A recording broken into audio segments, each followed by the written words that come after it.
मैं तो ये पूछना चाहूंगा, इस देश में भी स्वर्ण जातियां जो हैं, सवर्ण जातियों की बहुत बड़ी तादाद है, कम नहीं है सवर्ण, आज भी 20-30% तो होंगे ही। अगर ये सवर्ण जातियां ये मांग लेकर के बैठ जाएं इंडिया गेट पर, पार्लियामेंट के सामने, विजय चौक पर, या फिर जंतर मंतर पर, या किसी भी अन्य जगह पर, कि साहब अब आरक्षण खत्म किया जाए, बहुत हो गया इस देश में आरक्षण चलते हुए, कितने लोग इसमें जुटेंगे? कितने राजनीतिक दल वहां पर समर्थन देने के लिए आएंगे? ये बहुत बड़ा सवाल है।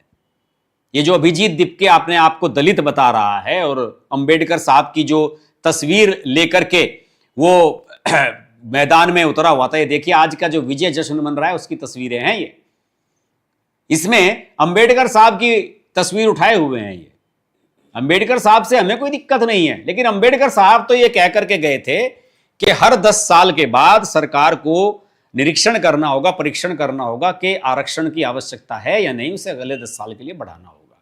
80 साल हो गए देश को आजाद हुए, 80 हो गए या ज्यादा हो गए हैं।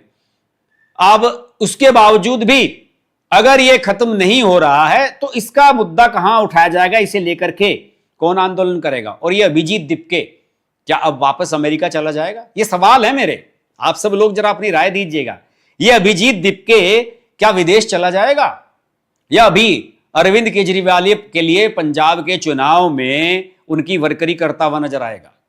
और फिर वही जो अभी राहुल गांधी को लेकर के मैंने सवाल पूछा कि क्या संसद चलने देगा विपक्ष? आप ये सोच रहे हैं अगर कि विपक्ष का मुद्दा जो था धर्मेंद्र प्रधान का इस्तीफा, उसे लेकर के हमने उसे डिफ्यूज कर दिया है, राहुल गांधी तो नरेंद्र मोदी, अमित शाह सबका इस्तीफा मांग रहे हैं, तो दिलवाइए सबका इस्तीफा। और अगर नहीं दिलवाएंगे तो वो पार्लियामेंट नहीं चलने देंगे।